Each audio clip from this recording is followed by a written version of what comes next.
This is the story of Andy Meade, All-American ski champion. Not everyone who skis is an expert, and only a few are naturals. Right now you're watching a natural, an expert, a champion, one of the few born to ski. This pretty miss with the long brown hair, the sparkling eyes, and the ready smile is Andrea Meade Lawrence, America's foremost woman skier. Andrea Meade's story begins in Rutland, Vermont, where she was born and raised. Andy comes from a skiing family. Her father, the late Bradford Meade, founded Pico Peak, a famous ski center near Rutland. With the ski area just outside the door, Andy and her brother Peter grew up on skis. The first event of the 1952 Olympics was the giant slalom, which was not actually in Oslo. It was in a little town called Norfjell, north of Oslo. And we ran, I think it was a little bit after noon. And again, I ran a flat-out race, and I was able to win. I won the gold medal on that, the first one out, the first event of the Olympics.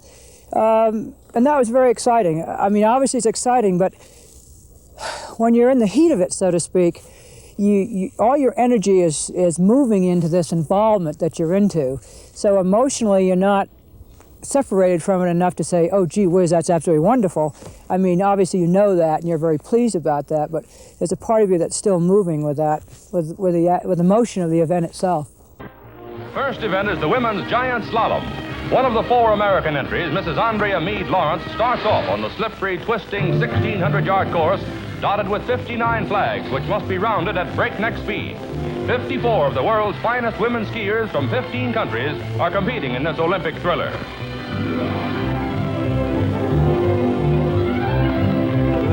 The 19-year-old Mrs. Lawrence of Rutland, Vermont, who's been skiing since she was 3, zooms across the finish line and into the arms of her husband. Her triumph in the giant slalom begins the Winter Games with a resounding American victory. And then we all moved to Norway, back down to Oslo. And the slalom in Oslo was in a hill called Rotkleve, which was near the Holmenkollen jump. And in the first run I was doing I was honing that line, and I caught a tip on a gate, and I spun around below the gate, so I scrambled back, need I say, as fast as I could, got through all right, and went on down and finished about 3 seconds behind. You can't let discouragement, disappointment, any quality of negativity get into your thinking. You just have to shut all that out. You can't even think about it. As I moved into the starting gate, the image, and it is imagery I have to explain it or describe it in, it was if I was in a deep, dark, black, still pool of water. And it was this big reservoir. And that's what I was experiencing. That was what I was feeling. I wasn't thinking about anybody else. I wasn't thinking about how I had to go to this gate or that gate or what I had to do.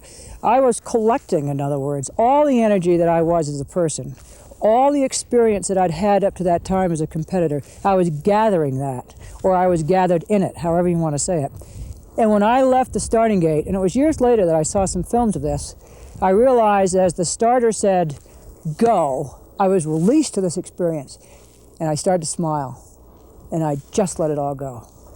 And there are a few times in your life, maybe only once, maybe twice, I don't know, but certainly once for me, where I really became the thing that I was doing. I became that course, I became that moment.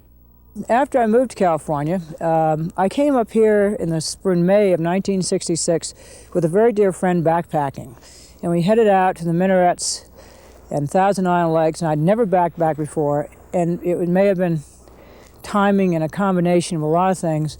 It was probably one of the most astonishing and stunning kind of experiences I'd ever had. It was just an incredibly wonderful thing to do. And the Eastern Sierra just has a certain magic for me. I've just always loved it, and it has a very compelling force in my life. Anyway, time went on, and then in 1982, it was a chance remark by a friend of mine who said, I think that one of the county supervisors may not run again for office.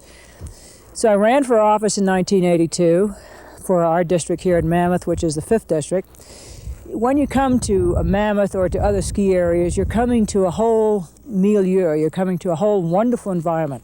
And in that environment, you can ski, you can backpack, you can hike, you can fish, you can ride, you can just sit and enjoy the quiet, or the view, or the vista, or the solitude of it. That's all part of it. So when I look at a Mammoth Lakes in this environment, and its environment is what it is, I look at it as a whole. There has to be spaces for people to ski. There have to be places for people to just enjoy, as I said, the solitude, or to walk out, or to do any of these other recreational things. Where I think our assignment is to be very sure that in putting our planning together, that we keep a sense of scale, if you will. And the yardstick that we're using is the environment in which we live. And it's important to me, if you're putting in buildings, or if you're putting in a project, a development of any kind, that you realize that the guidelines are, it's important to come into the mountains and see mountains. It's important to come into the town of Mammoth and see trees. So what I'm saying is that the scale then becomes how much, where, how high, how wide, and maybe just simply how much, period. At some point, what we have to preserve, in a healthy sense of that word, is the quality that makes this a positive experience in other people's lives. When they come up here and recreate in Mammoth, they should be able to take back something that has been strongly, and even if only subliminally, it's really enriched them in some way. Good luck to you, Andy Meade Lawrence, and to all you fellows and gals who dream of Olympic victory for America. We're proud of you.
In the midst of a successful ski racing career, Olympic medalist Jimmy Heuga contracted multiple sclerosis.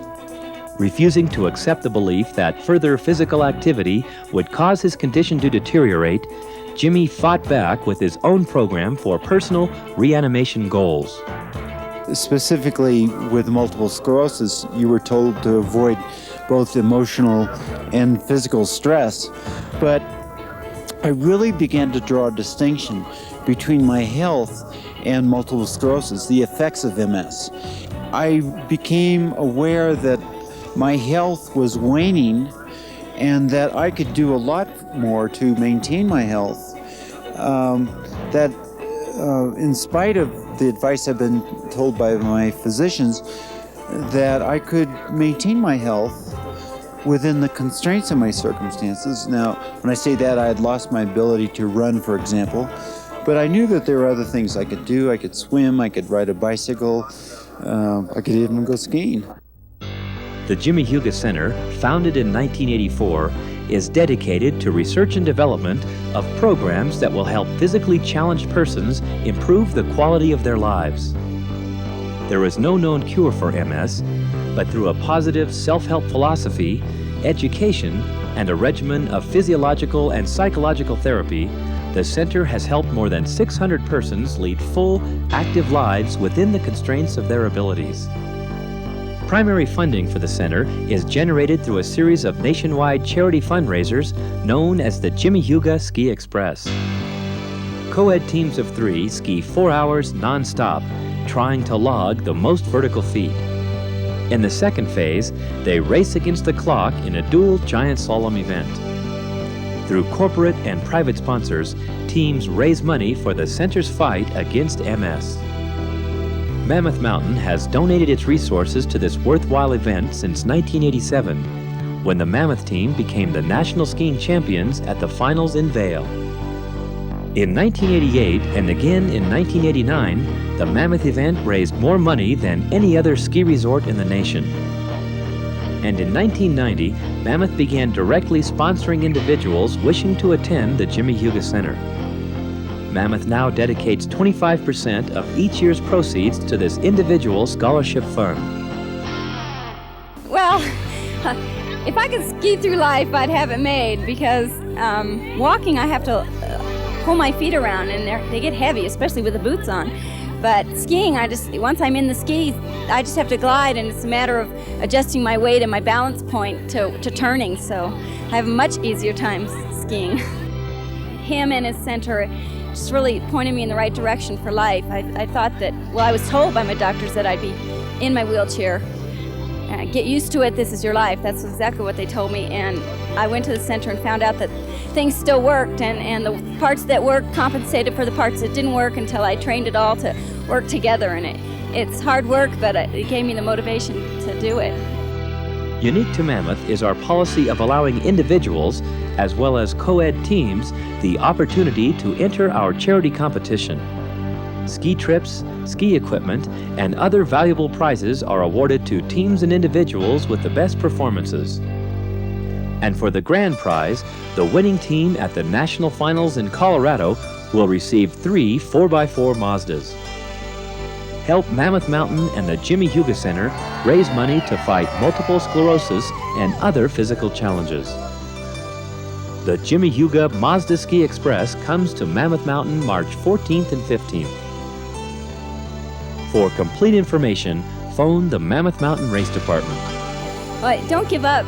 It's a struggle. It's a struggle first to identify with your body, just having all kinds of weird things happen to you, but to find somebody to talk to. Don't sit in the closet alone.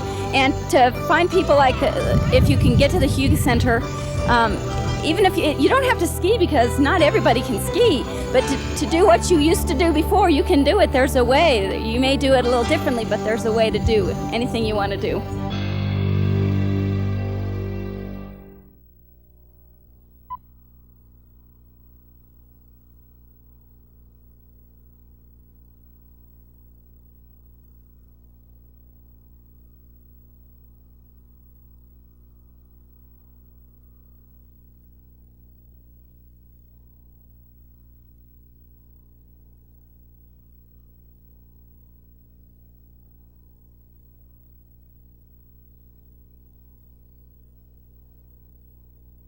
Hey, Sean, come on down. Don't forget to look where you're going.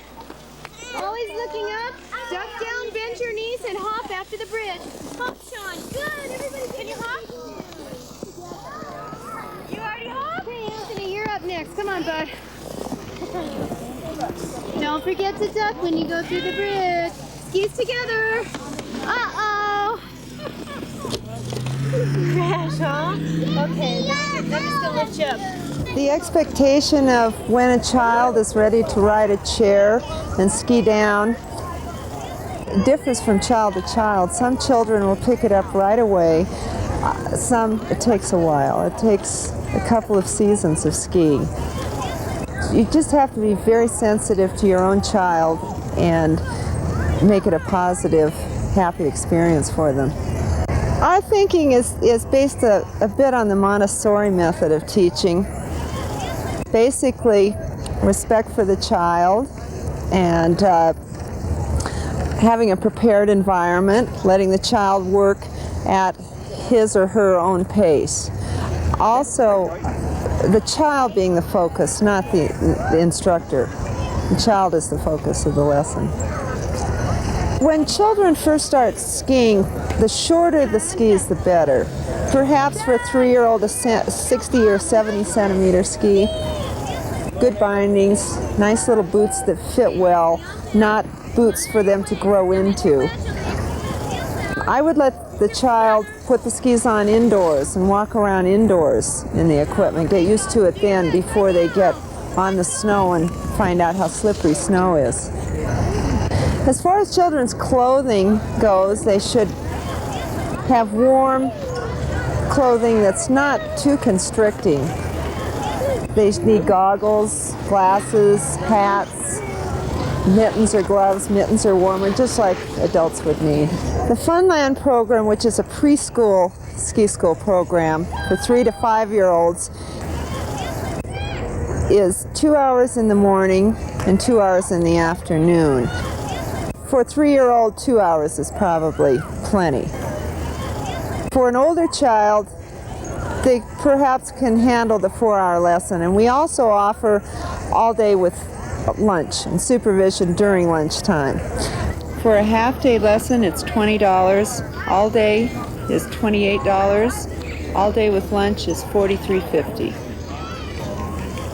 I think the advantage to a group lesson rather than a private lesson for children is they tend to imitate their peers, and peer pressure seems to be an important part of learning to small children.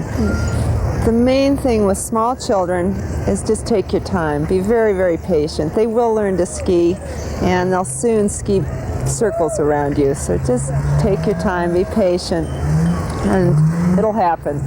What do you want to do next, Jeremy? I'm going these chairlifts. What are you going to do when you get on those? I would ski down the hill. Jeremy, do you know where snow comes from? It comes from the sky. What does it feel like? It feels... Ice comes from snow. How long have you been skiing now, Jeremy?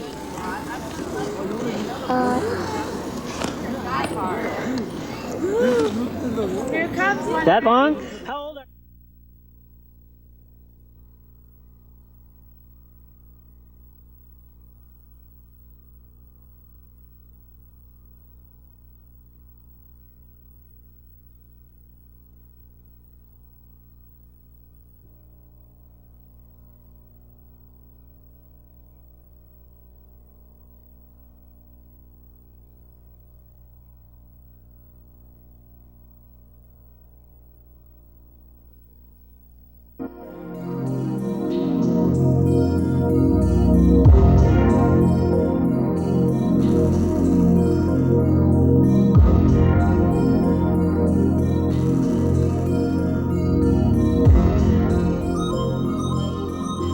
Above the tree line at 11,000 feet, the top of Mammoth Mountain has some of the most challenging runs to be found anywhere.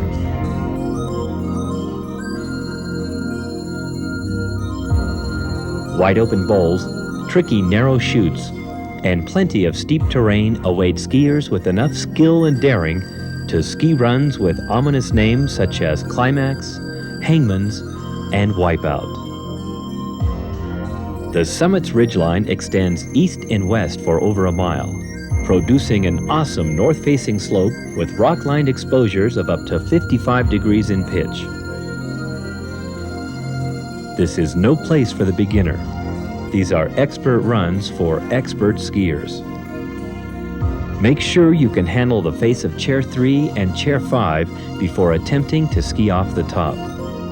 Although there is an easier route down the backside to the Chair 13 and 14 area. The top of Mammoth is serviced by 3 lifts. Gondola 2 and Chair 23 from the front, and Chair 14 from the backside.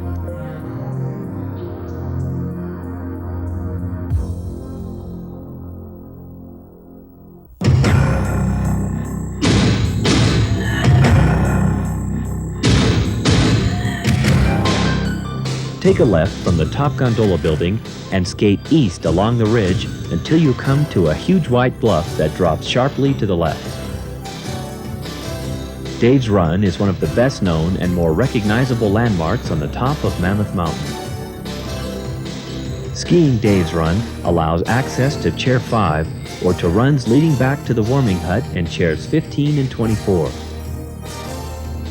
Remember to traverse left at the bottom if you wish to return to the main lodge area. In a good snow year, you can also ski Huevos Grande, a steep run just beyond the rock outcropping on your way to Dave's Run. Traversing underneath the rock outcropping from either side is a good way to catch excellent snow away from the main flow of skiers. Directly below the top gondola station is a steep, narrow chute called Climax. The entrance into this and other runs off the top can be somewhat tricky in certain years due to the wind that sometimes scrapes the snow from the ridgeline. The next chute is called Hangman's Hollow and can only be skied during the bigger snow years. Steep, narrow, and full of rocks, Hangman's is one of Mammoth's most challenging chutes and is truly for experts only. Next, we come to the more popular Cornice Bowl. To reach Cornice Bowl, ski the ridge run to the right from the top gondola building or to the left from Chair 23. This is one of the least difficult routes down the front and is occasionally groomed, making it the steepest groomed run here at Mammoth. Don't underestimate this run just because it's groomed. Cornice Bowl is a black diamond run for expert skiers only. Too many skiers with poor judgment have reached the bottom the hard way. Directly under the dramatic Chair 23 are two well-named runs called Wipeout and Dropout. These chutes have steep, narrow entrances similar to Climax, and like most of the runs off the top, widen into huge open bowls towards the bottom. Skiing to the right, down the ridge run from Chair 23, you'll come to Scotty's. The top of Chair 14 is also located here as it drops off skiers coming from the backside of the mountain. Scotty's actually refers to a very large area and offers varying degrees of pitch that will satisfy the skier seeking steep, wide-open terrain. Scotty's consistently offers some of the finest wind-pack skiing to be found on Mammoth Mountain. For the more adventurous, a traverse atop the thin ridgeline to the right takes you past Scotty's Monument and above Paranoid's Flats. Paranoid is the operative word here.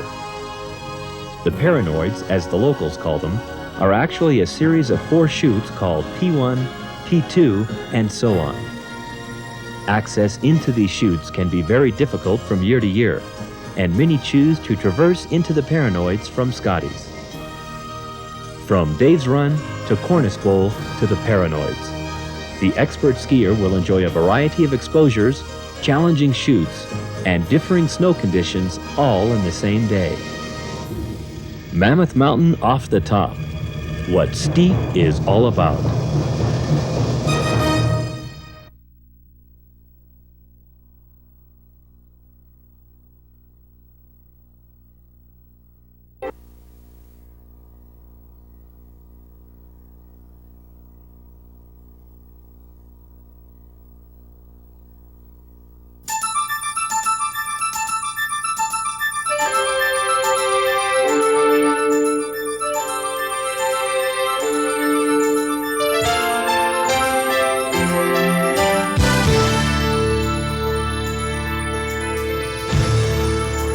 Welcome to Mammoth Lakes, California, in the eastern High Sierra.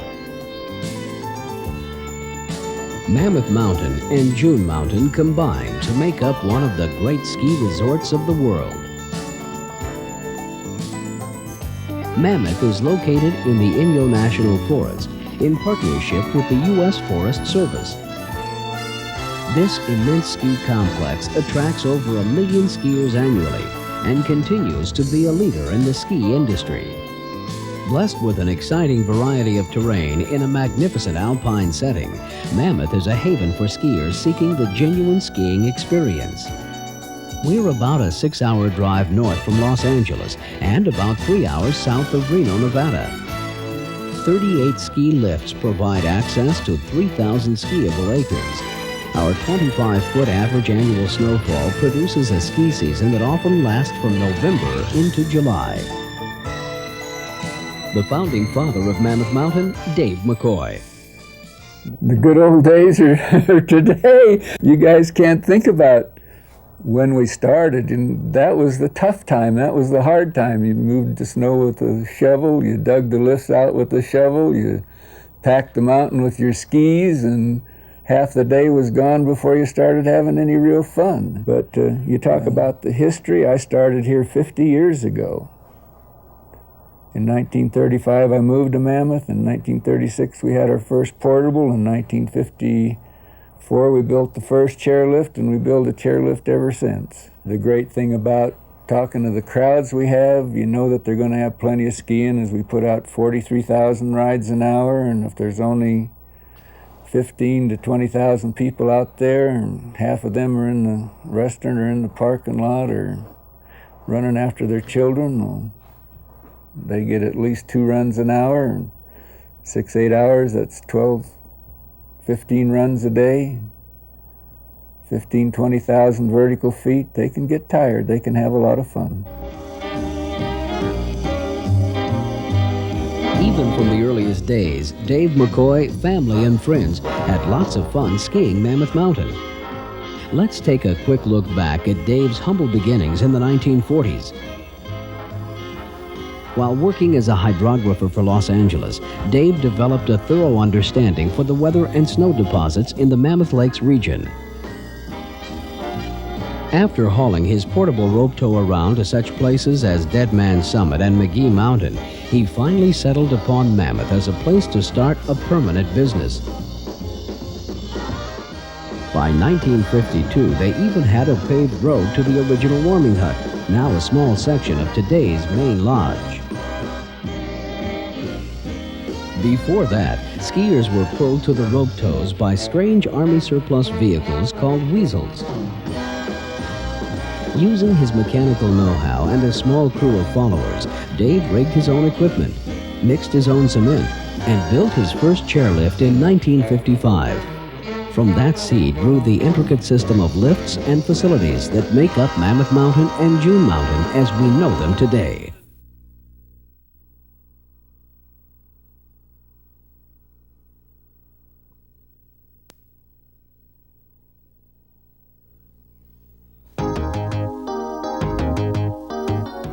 Mammoth Mountain is one of the nation's largest ski resorts.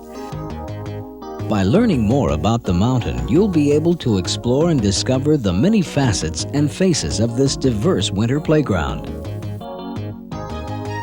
Main Lodge serves as administrative headquarters for Mammoth Mountain and June Mountain.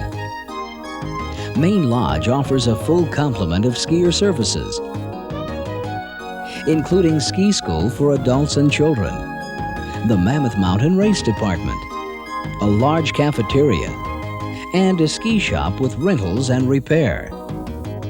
Across from Main Lodge is the Mammoth Mountain Inn Complex. Purchased in the late 1970s, this facility now includes a full-service hotel, restaurants, cocktail lounge, and a daycare center. From Main Lodge, a short ride up Gondola 1 takes you to Meade Chalet. Completely rebuilt in 1982, Meade Chalet provides skier services to our guests while still on the mountain. From here, you can ride Gondola 2 to the top of the 11,053-foot summit. Located on the backside of the mountain at Red's Lake are chairs 13 and 14. Constructed in 1972, this opened up a new area, providing skiers with western slope exposure and sunshine late into the day. At the base of these lifts, you'll find a snack bar, sun deck, and restrooms. Each new lift brought more skiers, and in 1973, Warming Hut 2 was constructed to serve as the Eastern Lodge Complex. Don't be fooled by the name. Warming Hut 2 is a massive 4-story building located at the base of Lincoln Mountain. Offering services nearly identical to Main Lodge, the hut also includes a large convention area. In a normal year, the busy Warming Hut will actually sell more lift tickets than at Main Lodge. Continuing around the mountain, we come to chairs 15 and 24. Plans are underway to construct a large hotel and convention center. But for now, temporary facilities include restrooms and lift ticket windows. Lift ticket windows can also be found at several parking lot areas, such as Chair 2, Chair 4, and Chair 10. If you haven't realized it yet, Mammoth Mountain is a big place. Look over a trail map and get acquainted with the area. Ski around the mountain and take full advantage of the adventures to be found here. From all of us at Mammoth Mountain, welcome and enjoy your stay.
Skiers and mountaineers have always been naturally adventurous and inventive. There have been many interesting inventions over the years, some more successful than others.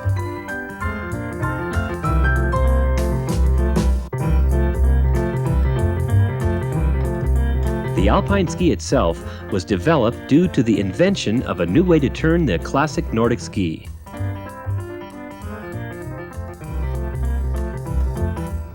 Skiers in the Alps developed the Christiana, or Christie, skidded turn early in the 20th century.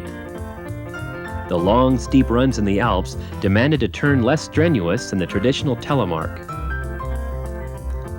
The Christie, used with the broad, powder-oriented alpine ski, along with the lockdown heel binding, was the result. It was the lockdown heel, the Christie turn, and the invention of the rope and cable-driven ski lifts that created today's ski industry. At Mammoth, Dave McCoy has always encouraged innovation and experimentation of new ways to get up and down the mountain. Vertically adjustable lift terminals, the quad monocable tram, advanced ski racing technique, and the lightweight honeycomb hexel ski, among other inventions, were developed and nurtured at Mammoth.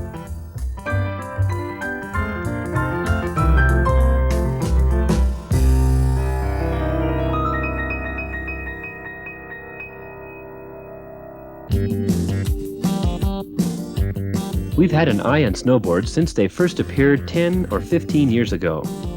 In fact, some of the earliest snowboard-type devices were tested here at Mammoth. When snowboards developed to the point of having secure bindings, metal edges, and other attributes of alpine skis, many ski areas began welcoming them. Some resorts, like Mammoth, adopted a wait-and-see position before inviting snowboards to their slopes. The resorts that did welcome snowboard skiers found that the preconceived notion that snowboards would be incompatible with other types of skis had been inaccurate.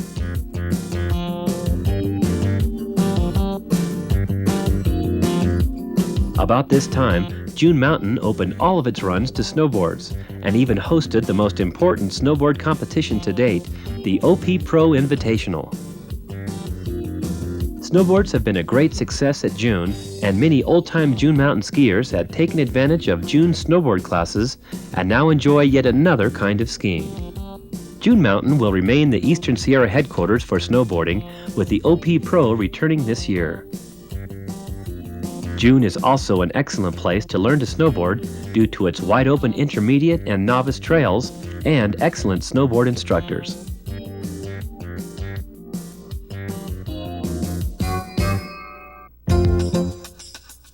Starting in the spring of '89, Mammoth Mountain began welcoming snowboard skiers on all runs. In addition, the race department at Mammoth Mountain is offering snowboard race clinics, standard races, and even a village championship snowboard series every week, all winter long. Like June, the ski school at Mammoth Mountain offers lessons for all levels of snowboard, telemark, and alpine skiers. For those of you who have never seen one, the snowboard is an exceptionally fun addition to the alpine ski experience.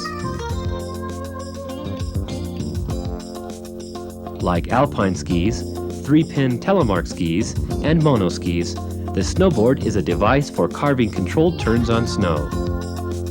The snowboard is different from these other skis, however, in that the skier stands sideways, as on a surfboard or skateboard.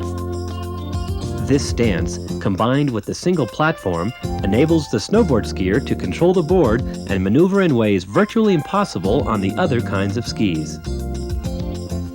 Snowboards are especially fun in thick, deep, or heavy snow. In fact, the heavier the crud, the more the snowboard excels over the alpine ski.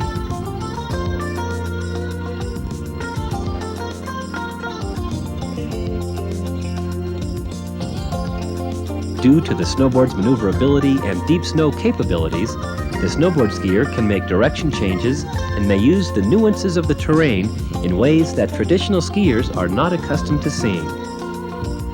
Alpine skiers often marvel at the creative use snowboard skiers get out of a ski run.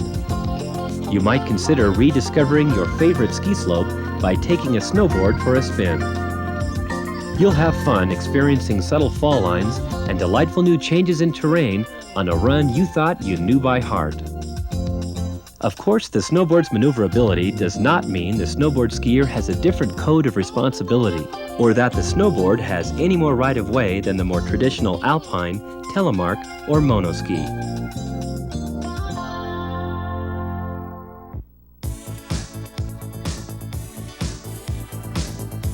All who use developed skiing facilities at Mammoth, June, or any ski area must ski using common sense and respect for their fellow skiers. In order for all to enjoy the freedom of the hills, all must understand and act within the skier's responsibility code. The primary directive of the skier's code is that you must ski under control so you can stop or avoid other skiers or objects. The heart of this code is the personal responsibility you accept for your own well-being as well as the health and safety of your fellow skiers. Ski within your own abilities. This doesn't mean you shouldn't be striving to improve yourself or enjoy challenging a new and difficult trail or slope. The best way to challenge yourself is in a learning environment such as ski school or race classes. Here, your instructor and fellow students will challenge you at the best level for improving step by step. The second skier's code is just like driving your car. When overtaking another skier, you must avoid the skier below or ahead of you. This part of the code applies to more accomplished skiers who are more likely to be moving faster and passing other skiers. Like beginning alpine skiers, the beginning snowboard skier tends to move back and forth across the fall line without any apparent rhythm. No matter how erratic the skier below you may be maneuvering, it is always your responsibility to avoid them when you pass. Give beginning skiers, no matter what type of ski they are riding, a wide berth. Realize that they are concentrating on the tricky fundamentals of balance. They should not be expected to move so you may pass.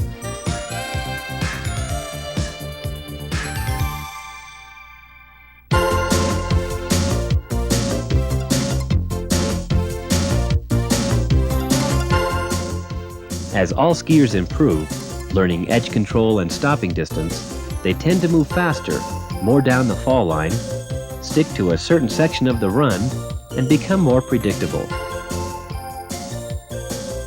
Besides moving faster, accomplished snowboard skiers will also be using embankments, gullies, lips, and other deviations in terrain to play with.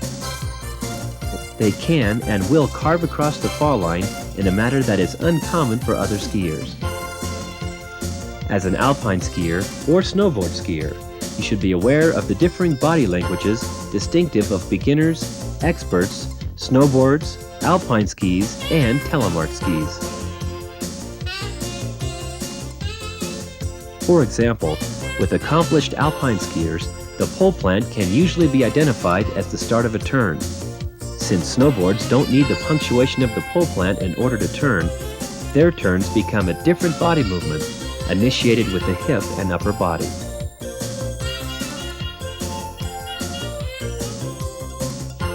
One attribute of snowboards does differentiate them from all other skis. Since the snowboard skier stands sideways and has both feet locked into position, standing to rest on the side of the run can be difficult. So instead, you'll see them sitting on the side of the run. It is the snowboard skier's responsibility, as it is all skiers, to stop only where you can be seen from above and where you won't obstruct the trail. This means stop up on the side of the run in plain view from above.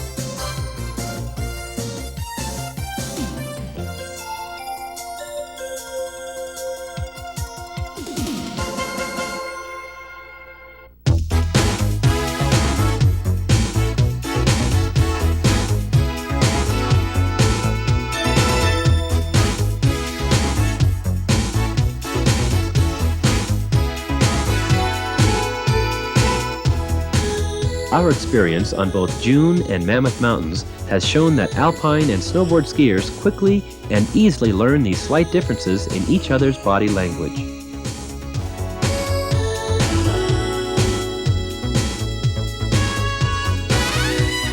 All ski areas are striving to make skiing as enjoyable as possible. At Mammoth this year, you'll see more hosts and ski patrol out on the hill, helping our guests and controlling the handful of reckless skiers that haven't learned the necessary ethics and responsibilities intrinsic to this mountaineering sport. It is primarily the skiers themselves, however, who must remind their friends, family, and fellow skiers about common sense and personal responsibility to other skiers. Let's all work together to keep skiing a liberating, exciting, and challenging endeavor for all who wish to strap boards to their feet and carve their way down the snowy mountainside.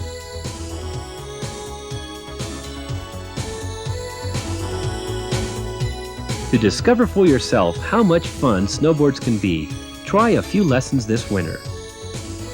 Snowboard rentals are available at Mammoth from the on-slope rental shops at June Mountain, Mammoth Mountain's main lodge and Warming Hut 2, and at the new Storm Riders snowboard shop in Mammoth's North Village.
Mammoth Lakes, California is probably best known for its spectacular winter season. Mammoth Mountain Ski Area is one of the premier ski resorts in the country.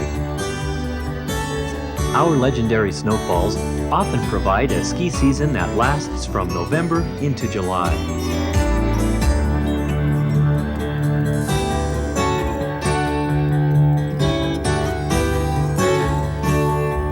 After the busy ski season, our friendly community warms up to the summer sun and outdoor adventure. When the snow melts, the area is blessed with abundant runoff, producing spectacular waterfalls, hundreds of lakes and streams full of hungry trout, lush green forested meadows, and a summer that the locals call our favorite season.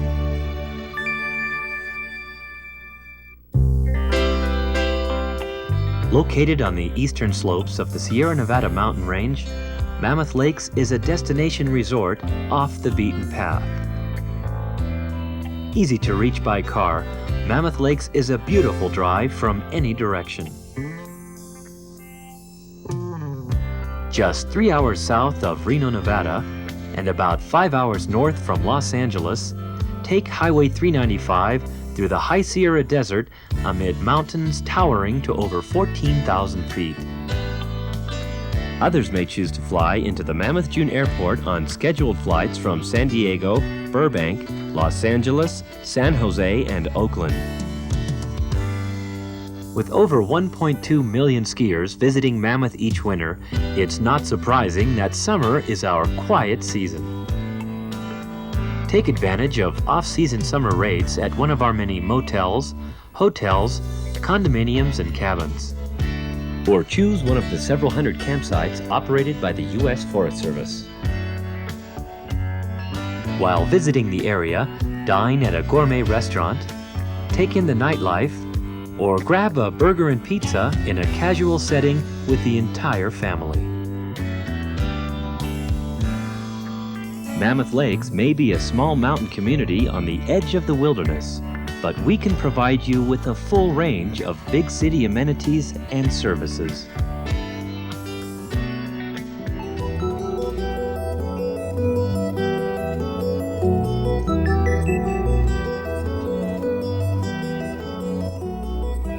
Mammoth Lakes is the trailhead for the Ansel Adams and John Muir Wilderness areas, and is just a few miles from Tioga Pass and the eastern border of Yosemite National Park.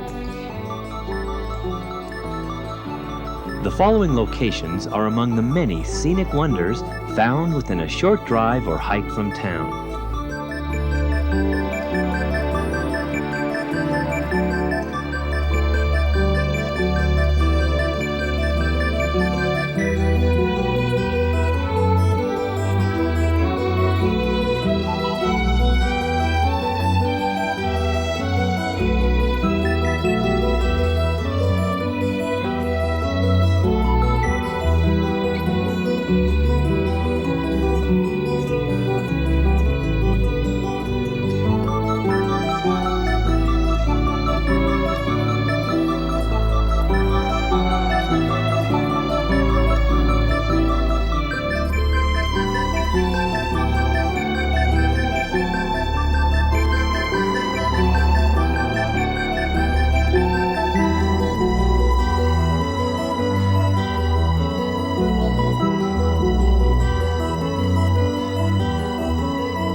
The Eastern High Sierra is known worldwide for its unparalleled fishing excellence, and Mammoth Lakes is in the heart of it all.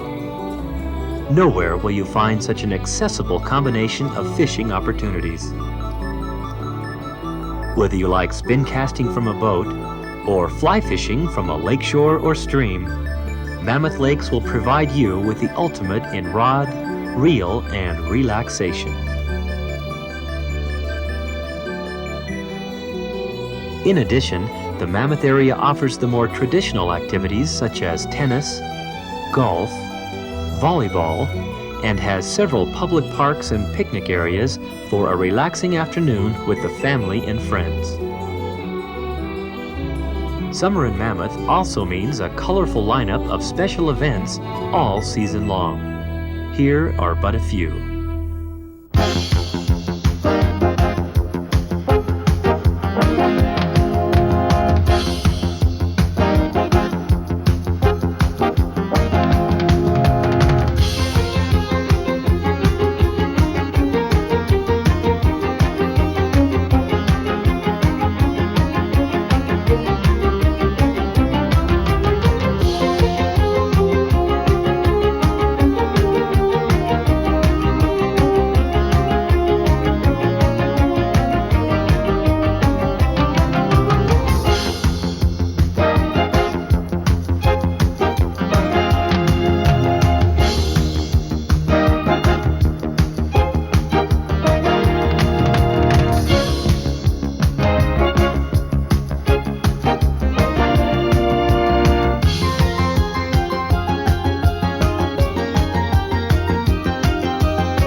Planning your Mammoth summer vacation, or when you arrive, contact the Mammoth Lakes Resort Association, conveniently located in the center of town.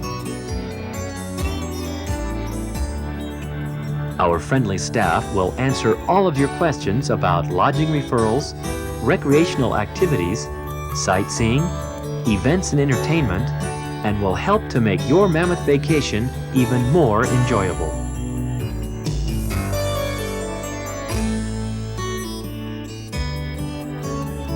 Visit Mammoth Lakes this summer and live the true mountain experience.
Mammoth June Ski Resort, one of the nation's largest, the most snow, the longest seasons.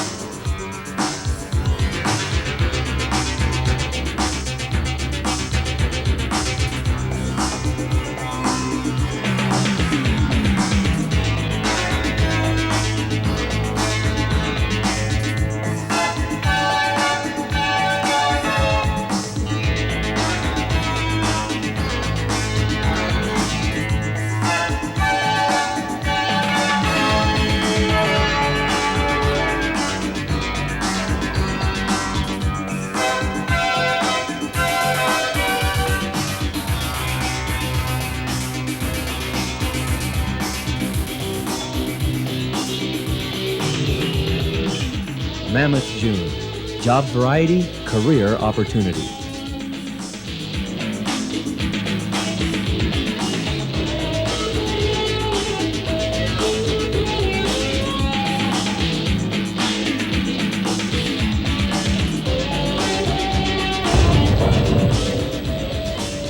Mammoth June, not just another day at the office.